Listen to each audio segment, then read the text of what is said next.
that you totally didn't notice. Bro, what the? Like blood, for example.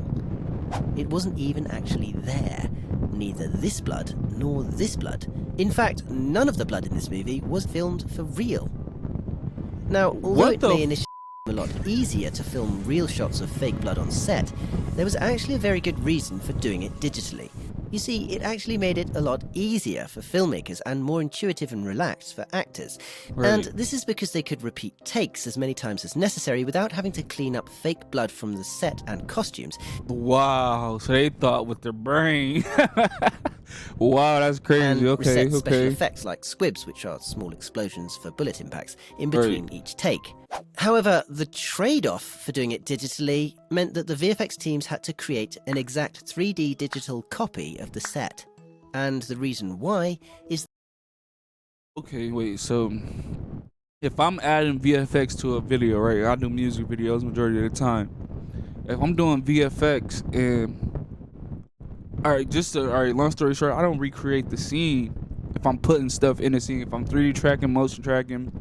But that goes to show like their level of expertise, because they will rebuild that scene probably in Blender, you know what I'm saying, or another 3D platform, and then they will add it. That's probably why it looks so good though too at the same time. If you have a blood on the specific face, camera pointing at a wall or flat surface, a blood splatter can just be a 2D layer composited over the top. Right. But if the background or camera itself is moving, right, the blood splatter cannot be a 2D layer over a background layer, or plate as they call it, because each will move independently from the other.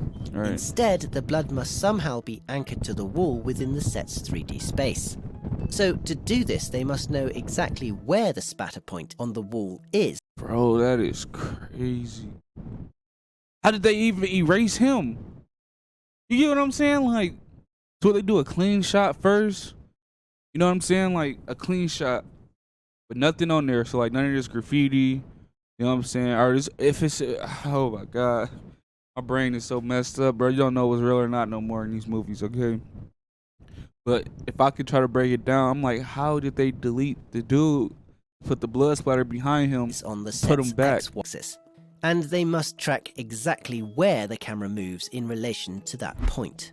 Yeah. Then they can put the CG blood on the same point of the axis and have the virtual camera mimic the real camera's motion. Ah, okay. I see how. All right, so I see how they did it now. They used a 3D track, a 3D app. Probably not even an app. They probably used like the 3D camera, right? Took a nice 3D capture of the environment. Possibly if they did it, because you know people, they have it like written down, like the scene that they doing. They probably just retook the same shot that they just took with the big cinema camera. They probably took the regular 3D camera, did a quick scan of the train, but reenacted that scene from when it went from in front of that door and they went right like that. Probably what they did just to get it a little bit more accurate. In order to achieve this, the VFX teams must be able to accurately replicate the 3D set inside their computers. That's so, crazy. to create an exact digital copy, the VFX teams must first measure absolutely everything on the physical set.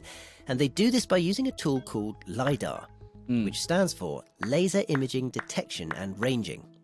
This system scans everything around it, bouncing lasers off every surface and measuring how long they take to return in order to determine how far away they are from the sensor.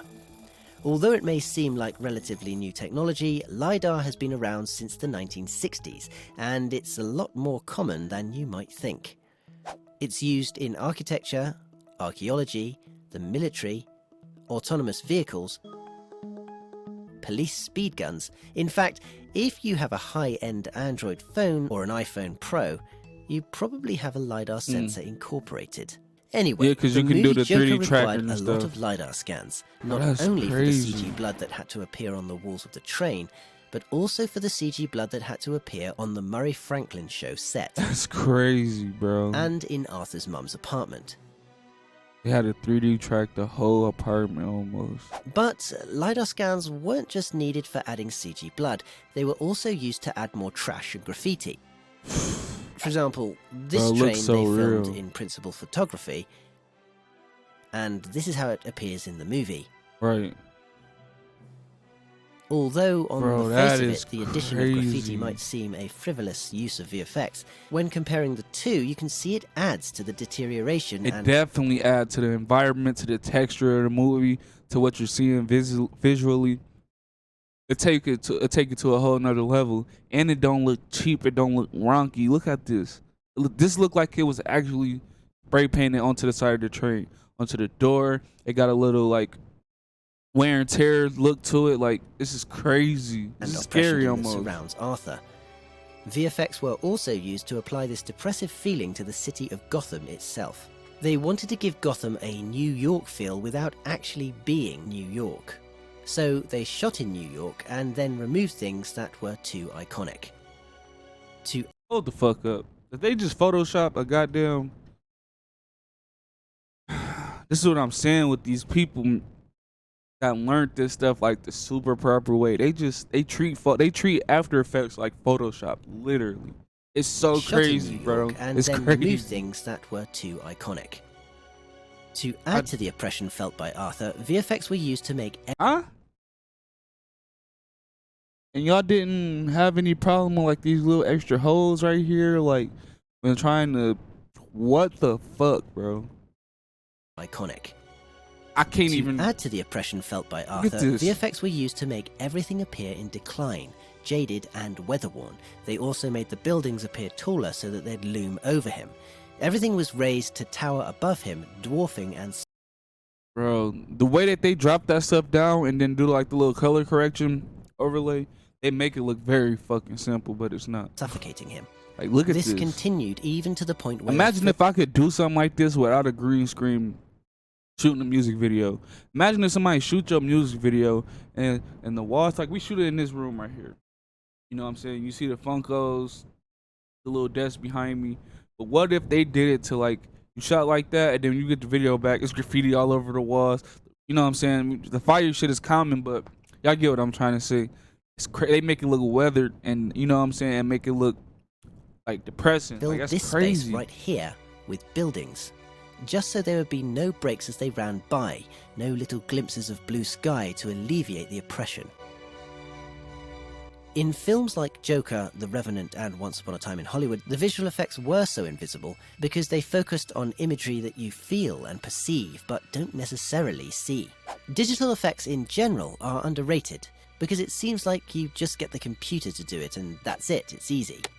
I But wish in it was. reality, it's an incredibly complicated process that's often too technical for us to be able to appreciate. Yeah. And that's why here at Fame Focus, we attempt to simplify the explanation of these techniques so that we can all understand the tremendous amount of work, time, and talent that goes Bro, into creating did y'all just see that, right?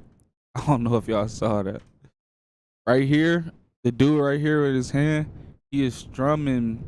Y'all can't see my mouse for some reason. I gotta fix that, but he is like pulling like focus or something. And then over here with the blue shirt and the gray shirt, the bald head dude by the girl with the blonde hair, it's like they're filming.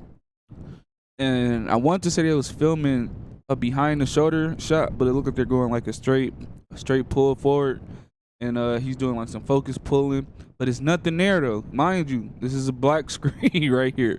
They're literally shooting into nothing, while the producers and the audio engineer sitting here making sure the audio levels is correct and making sure everything is syncing while he's pulling the focus. That is crazy, but it's nothing there. all understand the tremendous amount of work, It's nothing there. And it's crazy how this is an uncolor graded shot. This is color graded. This is color graded. That's a darker, like, oh, bro. They got my brain. They got me, bro. time, and talent They that got goes me. into creating Look at that. effective visual effects. Bro, what the fuck? How? How is that Work, even time, possible? and talent that goes into creating effective visual effects. Shut Because the fuck unfortunately, up. when visual effects are effective, they go completely unnoticed. Yeah, for sure. For sure. What y'all think about this video? Drop down in the comments. Let me know what y'all thinking about this, because the way that they did the video effects in this is making me finna go watch this movie all over again. Because it's crazy how certain shots were just computer generated almost. And I don't want to say computer generated because I don't want to take away from the editor's time and nothing, but it's crazy how like the blood on there, that blood right there, the blood on his face, the blood, that You motherfuckers is crazy. Him being able to smear the blood on his cheek and it's not real, but that was smart. See, a common mistake I would have did was I probably would have, like, for some reason got the other side of his hands. For some odd reason, while I'm editing, I'd have been like, okay, I got the blood to smear across his lips, but now you can see the other side of his fingers and there's no blood on it. You know, it would have been little rookie mistakes like that, but y'all got this perfectly angled. And I kind of want to say y'all did the background too. I want to say this was on a green screen palette with a green screen behind him. You don't know what to trust in Hollywood nowadays, because I trust you. I don't know what was shot regularly and added in, you know, in post. It's like, when I look at this clip, or I don't know, but if I had to guess, the green screen behind them, they put the people. It's like probably like a layer of people. Definitely wasn't this many extras in the movie. Probably, don't know. But if it wasn't, they definitely copied and paste, dragged them back here, put a blur, a Gaussian blur, directional blur, whatever blur that they use, and they blurred out the background, keeping him in focus, but keeping, so all you see is hands. You can't see none of this stuff. I don't even know why I'm explaining it, but hope you guys enjoyed the video today. Another banger by your boy Cardi, man. Make sure y'all like, comment, subscribe, and then next time we'll be right back. I done came up, got my name up. So when they speak of who blinged up, I'm who they bring up.